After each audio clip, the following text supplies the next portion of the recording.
Hello बच्चों, कैसे हो आप सब। आशा करते हैं कि आप सब ठीक होगे और इस ठंडा में अपना सेहत का खास करके ध्यान रख रहे होगे। तो मेरा इस चैनल पे आपका स्वागत है फिजिक्स साथी पे, और मैं आपका साथी वंडर विजय। तो चलो आज वीडियो स्टार्ट करते हैं। आज का जो टॉपिक है वो 11th क्लास का चैप्टर है मैकेनिकल प्रॉपर्टीज ऑफ सॉलिड। और ये चैप्टर जो है बहुत इंटरेस्टिंग चैप्टर है, खास करके ये प्रैक्टिकल लाइफ में बहुत ज्यादा यूज होता है आपका जो है। सो अगर देखे फील्ड में बहुत सारे ऐसे सॉलिड मटेरियल भी बेस्ड होते हैं, तो बेसिक हमारा इस चैप्टर का मोटो ये होता है कि आप सॉलिड के जो मैकेनिकल प्रॉपर्टी है, उसका जो इंटरनल प्रॉपर्टी है, उसको आप समझो। तो आप स्टार्ट करने से पहले कुछ टर्म्स हैं इस चैप्टर के जो आपको बार बार परेशान करते हैं, उसको मैंने यहाँ पे अंडरलाइन किया है और थोड़ा बहुत डेफिनेशन लिख दिया है। क्योंकि ये जो डेफिनेशन लिखा हुआ है यहाँ थोड़ा लिखने में टाइम लगता है, तो मैं वीडियो का लेंथ ना ज्यादा बढ़ जाए इस वजह से यहाँ पे लिख के रखा हूं, और इसको मैं डिस्क्रिप्शन जो है सो यहाँ डिस्क्राइब करने वाला हूं। तो आप सबसे पहले आपको यहाँ पे इस चैप्टर में खास करके जो ध्यान देने वाले टर्म्स हैं वो कौन कौन से हैं। इलास्टिसिटी, स्ट्रेन, स्ट्रेस, और इसको दोनों को मिलाने से जो बनता है वो एक लॉ आता है यहाँ पे, हुक्स लॉ। तो अगर आप इस टर्म्स को समझ लेते हो तो आगे जो भी टॉपिक्स आने वाले इस चैप्टर्स में, बहुत ही छोटा चैप्टर है, डोंट वरी। एंड आपको जो है सो बस इतना करना है कि इस चैप्टर के जो टर्म्स हैं उसको फोकस अगर आप कर लिए। इस चैप्टर में ज्यादा फॉर्मुलेस भी नहीं है, ज्यादा टेंशन भी नहीं है, ज्यादा न्यूमेरिकल्स भी नहीं है, बस आपको टर्म्स पे ध्यान देना है। तो इसीलिए मैं इस चैप्टर को लेकर के आया हूं, समझाना है। तो आप थ्योरी पे फोकस करना। तो सबसे पहला मेरा जो है वो क्या है, इलास्टिसिटी। अब सबको पता है यहाँ पे कि इलास्टिसिटी क्या होता है। जनरली सबको यहाँ पे ये है कि अगर कोई भी हम मटेरियल्स लेते हैं, लाइक अगर हम बात करते हैं मेरे पास रबड़ है, तो ये जो रबड़ है हम लोग कहते हैं कि ये क्या है, एक इलास्टिसिटी प्रॉपर्टी है।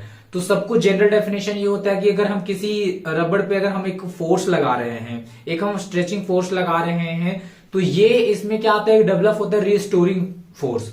तो रिस्टोरिंग फोर्स क्या करता है, इसको रिस्टोर करने की कोशिश करता है, वापस इसको जो है सो ओरिजिनल नेचुरल जो इसका शेप होता है उसमें लाने की कोशिश करता है ना।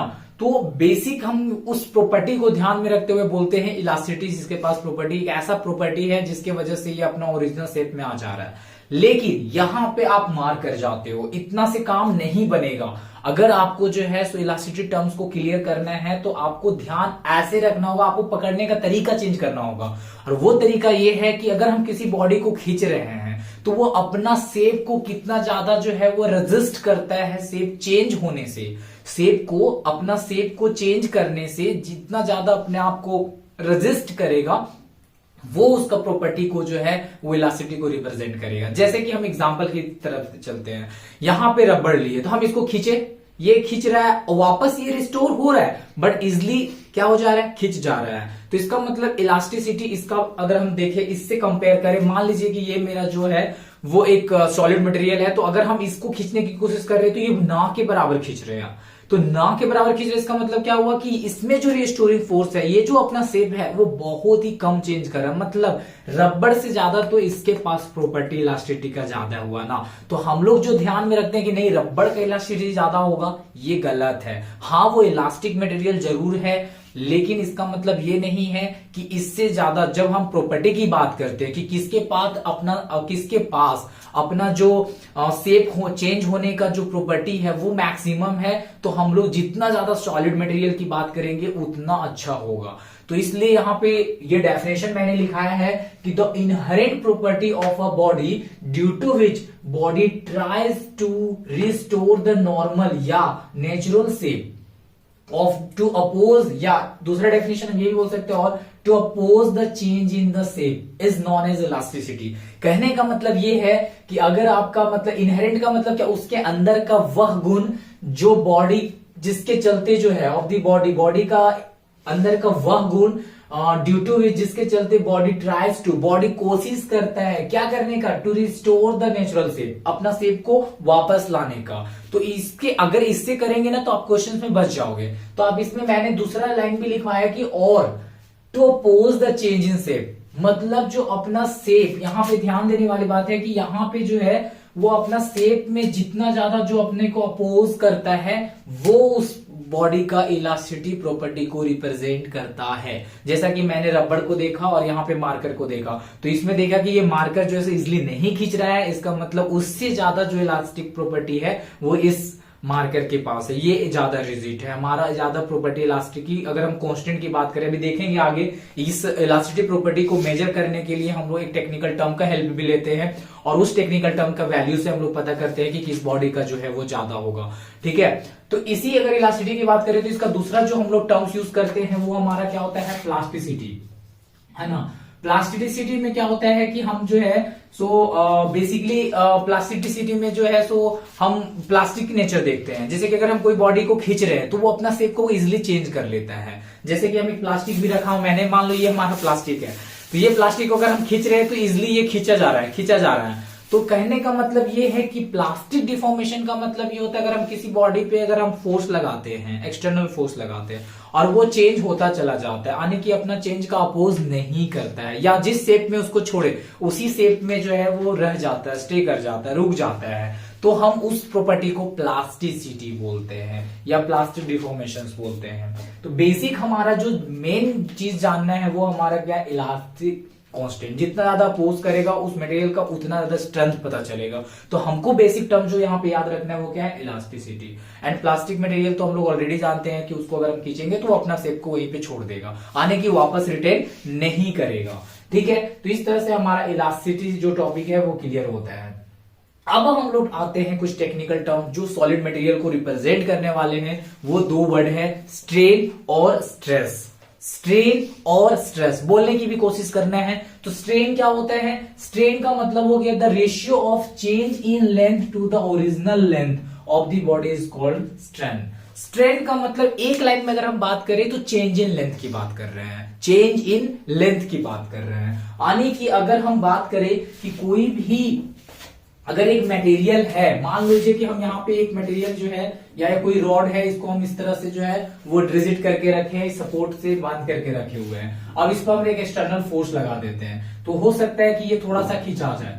और खिंच गया तो पहले इसका लेंथ जो था ओरिजिनल लेंथ था L, और अब यहां से थोड़ा सा जो चेंज होकर के आया वो डेल्टा L है, और पहले यहां से यहां तक तो L था ही, है ना।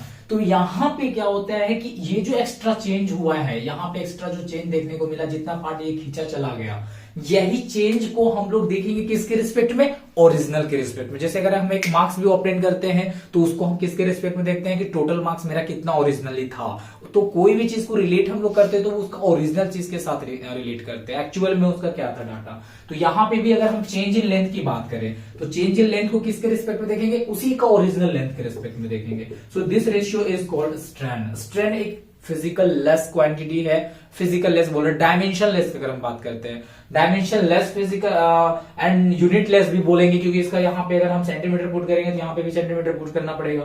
तो इससे क्या होगा कि सेंटीमीटर से सेंटीमीटर कट जाएगा, अगर मीटर में डाटा है तो मीटर भी डालेंगे तो कट जाएगा। तो इस तरह से हम ये कह सकते हैं कि स्ट्रेन के पास ना ही हमारा यूनिट होता है, no unit and no dimension, यानी कि इसके पास ना तो यूनिट होता है और ना ही डायमेंशन होता है। तो बेसिक स्ट्रेन का यही स्ट्रेन जैसे कि सुनने को मिलता है ना, दिमाग में आना चाहिए change in length, change in length, यानी किसी बॉडी में अगर लेंथ में चेंज हो रहा है या किसी का शेप में चेंज हो रहा है तो हम वहां पे स्ट्रेन टर्म यूज कर सकते हैं। बेसिक मेरा यही फंडा होगा। आप पहले टर्म्स को पकड़ लो, टर्म्स एक बार समझ में आ जाएगा तो आप इस चैप्टर का डेप्थ में जाने में अपने मजा आना स्टार्ट हो जाएगा। आप टर्म्स पहले क्लियर करना है। दूसरा हमारा जो वर्ड है वो है स्ट्रेस। स्ट्रेस, अरे यार स्ट्रेस आ जाता है ना, लाइफ में ज्यादा काम करो तो स्ट्रेस फील होता है। स्ट्रेस मतलब एक लगता है तनावपन। तो वो वर्ड और यहाँ सॉलिड में क्या सेम है, नहीं, यहां और वहां का डिफरेंस बहुत ज्यादा है। हाँ, वर्ड जरूर यूज करते हैं क्योंकि टेक्निकली उस वर्ड को रिप्रेजेंट करता है, लेकिन क्या फॉर्मूला वैसे थोड़ी ना होता, मेरे में फोर्स जितना आ रहा है पर यूनिट एरिया को बात करते हैं, नहीं।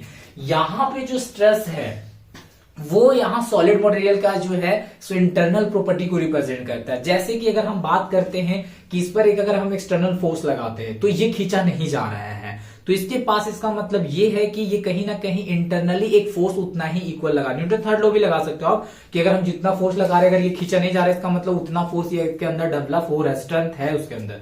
तो इसका मतलब हमारा इसमें हम जितना भी फोर्स इसमें लगा रहे हैं वो फोर्स और जिस फोर्स सेक्शंस पे हम लगा रहे हैं, जैसे कि हमें कि इसका डायग्राम की हेल्प से समझते हैं। अगर ये हमारा जो है वो एक रॉड है या कोई एक बार है जिसको हम उस पे एक फोर्स लगा दे F, ठीक है ना, तो ये क्या करेगा, इस सेक्शंस पे अगर फोर्स लग रहा है तो ये फोर्स और पर यूनिट ये सेक्शंस का जितना क्रॉस सेक्शनल एरिया होगा उससे जब डिवाइड करेंगे तो ये जो रेशियो देगा that is called stress. This is called stress. तो स्ट्रेस मतलब एक शॉट में अगर बोल करके रखे तो force per unit area, force per unit area. तो यहां पर अगर हम फोर्स पर यूनिट करते, अगर हम इसका एसआई यूनिट की बात कर ले तो एसआई यूनिट क्या हो जाएगा भाई, यहां पे न्यूटन पर मीटर स्क्वायर, और इसी को हम लोग बोलते हैं पास्कल, यानी कि न्यूटन पर मीटर स्क्वायर को हम लोग क्या बोलते हैं, पास्कल। तो स्ट्रेस क्या हो गया, स्ट्रेस मतलब force per unit area, strain का मतलब change in length to the original length, change in length to the original length. तो सबसे पहला वर्ड आना चाहिए चेंज इन लेंथ। स्ट्रेस सुनते ही, स्ट्रेस सुनते हो force per unit area, force per unit area. तो इस तरह से आपका दो वर्ड पहले क्लियर करना है कि यही पूरा चैप्टर में जो स्ट्रेस स्ट्रेन वर्ड आने वाला है, तो पहले ये टर्म तो पहले दिमाग में छप जाए कि हाँ स्ट्रेन स्ट्रेस क्या होता है।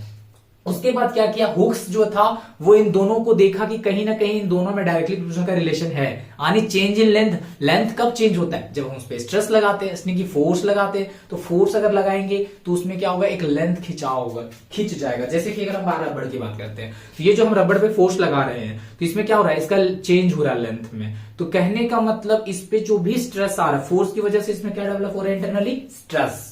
उसमें फोर्स पर यूनिट एरिया, अगर हम एक यूनिट एरिया पे जाकर के फोर्स को काउंट करेंगे दैट इज कॉल्ड स्ट्रेस। तो स्ट्रेस लगाने से आने की स्ट्रेन डेवलप हो रहा है, स्ट्रेस लगाने से सिग्मा हम इसका नोटेशन यूज करते हैं, तो स्ट्रेस लगाने से ये खींचा चला जा रहा है, चेंज इन लेंथ आ रहा है। तो इसका मतलब इन दोनों में कहीं ना कहीं एक डायरेक्टली प्रोपोर्शनल का रिलेशन होना चाहिए, किसी किसी बीच में, स्ट्रेस और स्ट्रेन में, कि स्ट्रेस और स्ट्रेन दोनों डायरेक्टली प्रोपोर्शनल का रिलेशन को रिप्रेजेंट करते हैं। जैसे कि आप ओम्स लॉ में देखते हो कि जो हमारा पोटेंशियल डिफरेंस है वो करंट के डायरेक्टली प्रोपोर्शनल होता है, उसी तरह से यहाँ पे स्ट्रेस जो होता है वो स्ट्रेन के डायरेक्टली प्रोपोर्शनल होता है। हुक्स लॉ ने बस इतना बोल दिया, लेकिन आप जानते कोई भी लॉ बनता है तो उसके लिए कुछ कंडीशंस रखे जाते हैं। पूरा बेस्ट जो होता है वो एक्चुअली नहीं होता, रियल लाइफ में उसको एग्जैक्टली हम लोग नहीं लगा सकते हैं। तो कहने का मतलब जैसे रबड़ के लिए तो खास करके जो है, इस रबड़ के लिए हम हुक्स लगा ही नहीं सकते हैं, सबसे बड़ा यहाँ पे डिफॉल्ट है। तो प्रॉब्लम क्या है यहाँ पे,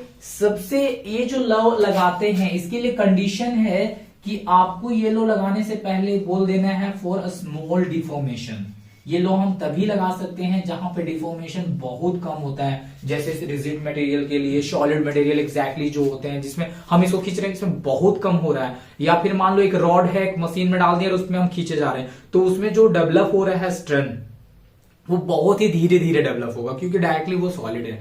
तो कहने का मतलब ये होता है कि हम स्मॉल डिफॉर्मेशन के लिए हुक्स लॉ लगाते हैं, और देखेंगे आगे इसके लेक्चर में देखेंगे कि कैसे हुक्स लॉ जो है सो कहां पे ये जो है वो इसका डिसएडवांटेज भी है। डिसएडवांटेज तो नहीं बोल सकते हम लोग, बेसिक कहेंगे कि कहां हम इसको नहीं लगा सकते हैं वो चीज को देखते हैं। जैसे कि एक तो याद रखना है कि रबड़ की जगह पे हम लोग लगा नहीं सकते क्योंकि वहां पे कम फोर्स पे ज्यादा स्ट्रेन देखने को मिलता है। कम फोर्स पे अगर ज्यादा स्ट्रेन आ गया, ज्यादा चेंज इन लेंथ आ गया तो ये इसको रिप्रेजेंट नहीं करेगा। इसलिए यहाँ पे सबसे पहला कंडीशन क्या हो जाएगा, फॉर स्मॉल डिफॉर्मेशन, यानी हुक्स लॉ लगाते जब है तो वहां पर जो है वो हमारा डिफॉर्मेशन यानी कि चेंज इन लेंथ जो बहुत कम होना चाहिए, तो उस केस में stress and strain are directly proportional to each other.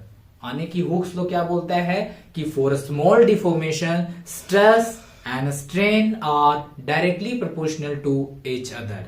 This law is called Hooke's law. ठीक है, तो ये जो डेफिनेशन हो गया। अब हम इसको जब यहाँ पे इक्वालिटी साइन को हटाएंगे, यहाँ पर प्रोपोर्शनलिटी साइन जो है इसको हटा करके अगर इक्वल साइन देना चाहते हैं तो आपको एक प्रोपोर्शनलिटी देना पड़ेगा, एक कांस्टेंट आता है यहाँ पे, तो उस कांस्टेंट को ही बोलते हैं Young's modulus of elasticity. Young's modulus of elasticity मतलब यहीं से बॉडी का इलास्टिसिटी जो है वो प्रॉपर्टी पता चलता है। तो कहने का मतलब ये हो गया कि सिग्मा इक्वल्स टू गामा ई मेरा एक हुक्स लॉ से रिलेशंस आ गया, और यहाँ पे इसी टर्म्स को ध्यान में रखते हुए सभी चीजों को समझना है। तो पहला तो टर्म्स पहले क्लियर हो गया ना, स्ट्रेन स्ट्रेस क्या होता है। अब हम लोग इसके पार्ट्स को देखते हैं कि और इसमें क्या क्या देखने को मिलेगा, ताकि हम लोग को आइडिया लग जाए कि इतना ही चलो पढ़ना है ना। तो एक हम लोग लेते हैं स्ट्रेन। स्ट्रेन का क्या क्या पार्ट है, किस किस तरह का चेंज इन लेंथ देखने को मिल सकता है, किस किस तरह का स्ट्रेन हो सकता है। तो इसको हम लोग डिवाइड करते हैं 3 पार्ट्स में। कितना पार्ट्स में डिवाइड करते हैं? 3 पार्ट्स में डिवाइड करते हैं। सबसे पहला क्या होता है कि अगर हम किसी पे फोर्स लगा रहे हैं, लेंथ इसका जिस तरफ से सबसे ज्यादा है और उस लेंथ वाइज ही वो खींचा चला जा रहा है, तो इसको हम लोग बोलेंगे लॉन्गिट्यूडनल स्ट्रेन। यानी लेंथ वाइज अगर हो रहा है तो उसी को हम लोग क्या बोलेंगे? लॉन्गिट्यूडनल। अच्छा, यहाँ पे हो सकता है कि आपको रिफ्लेक्ट कर रहा हो तो थोड़ा सा जो है इसको हम नीचे लिख देते हैं, मे बी यहाँ पे थोड़ा रिफ्लेक्शन क्रिएट हो जाता है, तो यहाँ पे हम स्ट्रेन लिख देते हैं। और इसको हम लोग जो है वो 3 पार्ट्स में देख रहे हैं। पहला जो है वो हमारा क्या है? लॉन्गिट्यूडनल स्ट्रेन, और इसको दूसरा भाषा में नॉर्मल स्ट्रेन भी बोल सकते हैं, नॉर्मल स्ट्रेन। दूसरा शियर स्ट्रेन होता है। शियरिंग स्ट्रेन कैसे डेवलप होता है? जैसे कि हो सकता है कि अगर हम बात करते हैं कि हम टेंजेंशियल फोर्स लगा रहे हैं और उसकी वजह से ये दब रहे हैं, मान लो यहाँ पे हम इस पे फोर्स लगा रहे हैं, तो जरूरी नहीं ना कि हम इधर से खींच रहे थे तो इधर ही खींचे। अब हम सकते फोर्स ऐसे लगा रहे हैं, इसका लेंथ ऐसे है और फोर्स हम ऊपर से लगा रहे हैं, तो इस टाइम पे ऐसे दबेगा, यहाँ पे ये ऐसे दब जाएगा। तो ये भी तो चेंज हुआ ना, ये भी बॉडी में चेंज को रिप्रेजेंट कर रहा है। तो इस तरह से अगर कोई बॉडी डिफॉर्म हो रहा है, जैसे कि कोई पाइप को हम लोग दबाते हैं, तो that is called shearing strain. Pipe को अगर हम लोग किसी पाइप को दबाते हैं तो that is called shearing strain. तो यहां पर जो है वो दूसरा हमारा क्या हो जाएगा? शियरिंग स्ट्रेन, या शियर स्ट्रेन ही शॉर्ट में बोलो, शियर स्ट्रेन। और इसका दूसरा नाम क्या होगा? ये टेंजेंटली है क्रॉस सेक्शनल एरिया पे। अगर यहाँ पे देखें तो ऐसे लगा रहे हैं तो टेंजेंट को रिप्रेजेंट कर रहा है फोर्स, है ना। अगर हम ग्राफ दिखाएं यहाँ पे तो इस तरह से अगर यहाँ पे रिजिड किए हुए हैं और यहाँ पे मटेरियल है तो फोर्स इधर से लगाते हैं। अरे सिंपल एग्जांपल बताते हैं ना, अगर बीम है तो बीम पे जितने भी लोड पड़ते हैं ऐसे पड़ते हैं, है ना। हमारे घर में बीम होता है तो ऊपर से जो लोड आ रहा है वो सारे ऐसे से पड़ रहा है, that is called shear stress आता है और उसी से डेवलप होता है शियर स्ट्रेन बोलते हैं। ओके, तो यहाँ पे हमारा शियर स्ट्रेन हो जाएगा और इससे जो हमारा लॉजिकली निकल रहा है दूसरा नाम इसका जो वो है टेंजेंशियल। टेंजेंटली है तो टेंजेंशियल स्ट्रेन भी बोल सकते हैं, ठीक है। और थर्ड वन जो है हमारा वो है वॉल्यूमेट्रिक स्ट्रेन। यानी अगर कोई बॉडी में हो सकता है पूरा शेप में ही पूरा चेंज हो जाए, जैसे बॉल का दबना ये सब, तो यहां पे इसको हम लोग क्या बोलेंगे? Volumetric strain. वॉल्यूमेट्रिक स्ट्रेन, तो इसका दूसरा नाम नहीं है, बस एक ही है। तो इस तरह से स्ट्रेन कितने टाइप्स के हो जाते हैं? हमारे 3 टाइप्स के होते हैं और ये तीनों को आपको याद रखना है। पहला क्या हुआ? लेंथ वाइज अगर खींचेंगे लॉन्गिट्यूडनल स्ट्रेन, अगर हम उसको क्रॉस सेक्शनली पे टेंजेंटली ड्रॉ करेंगे तो शियर स्ट्रेन, अगर पूरा वॉल्यूम की बात करेंगे तो वॉल्यूमेट्रिक स्ट्रेन। बस स्ट्रेन कितना टाइप्स का है? 3 टाइप्स का है, ठीक है। डेफिनेशन अगर आप देना चाहते हो तो कैसे देंगे? लॉन्गिट्यूडनल स्ट्रेन की अगर हम बात करते हैं लेंथ वाइज अगर हो रहा है तो change in length by original length, ये तो सेम टू सेम रह जाएगा, नो डाउट।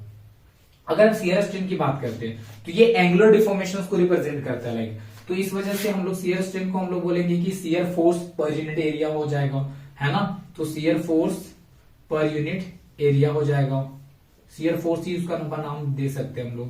तो यहाँ पे शियर फोर्स पर यूनिट, ये सॉरी स्ट्रेन मैं बता रहा हूं ना, तो एंगुलर डिफॉर्मेशन इसको नाम दे दो। ये क्या होता है? Angular deformation. एंगुलर डिफॉर्मेशंस आने की, मान लो कि एक हमारा जो है वो बेसिक यहाँ पे ये है कि मान लीजिए कि एक यहाँ पे जो है सो बॉक्स है और टेंजेंटली हम यहाँ पे फोर्स लगाएंगे, तो ये बॉक्स अगर ऐसे था तो यहाँ पे क्या हो जाएगा? ऐसे हो जाएगा, थोड़ा सा एंगल बन जाएगा। तो यहाँ पे अगर हम रिजिड किए हुए और इस पे हम टेंजेंटली फोर्स लगाया तो ये इस तरह से थोड़ा सा झुक जाएगा, तो यहाँ पे क्या बनेगा? एक एंगल बनेगा। तो इसी एंगल को हम लोग शियर स्ट्रेन भी बोल सकते हैं, ठीक है ना।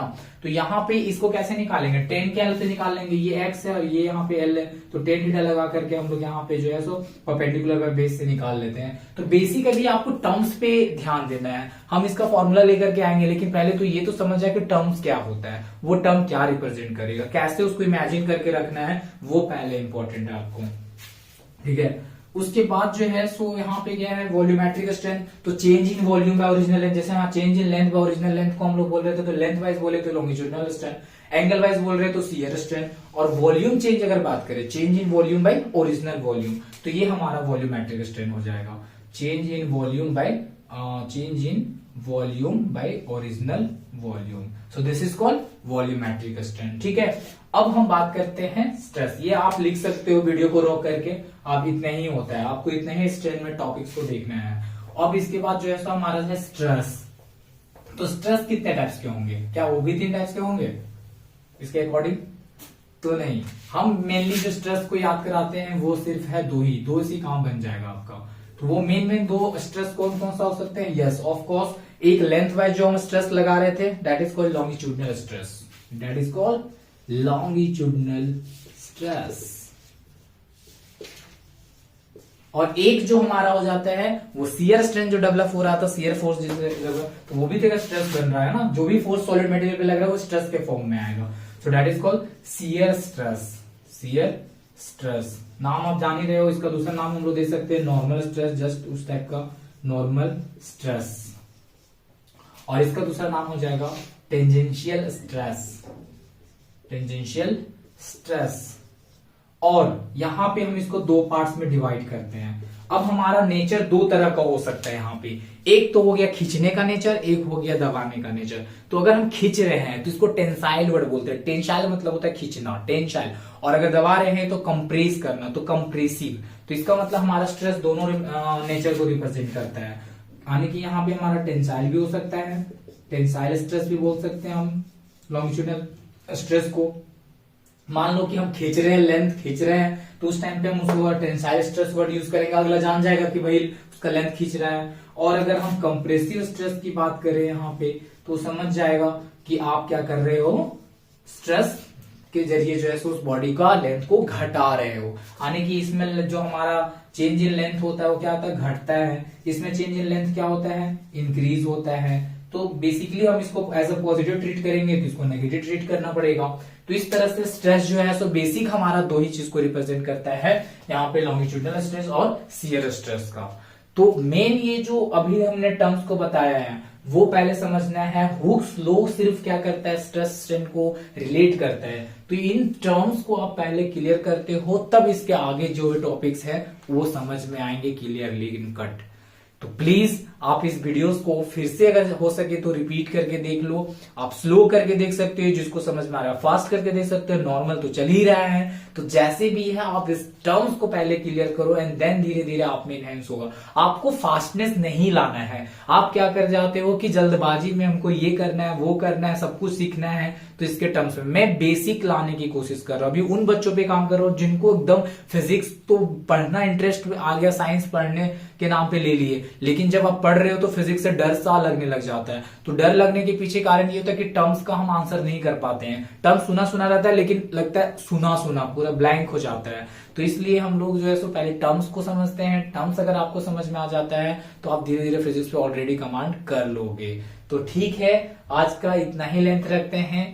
और इसी के साथ जो है सो हम आप लोगों को बोलेंगे कि इस वीडियो को जो है सो ज्यादा से ज्यादा देखो, ज्यादा से ज्यादा इसका व्यूज बनाओ। व्यूज बनेगा, मेरे पोटेंशियल बढ़ेगा एंड देन मुझे लगेगा कि आगे जो है सो इसका लेक्चर लेकर के आना है। So please watch and share also, like also and thanks for watching.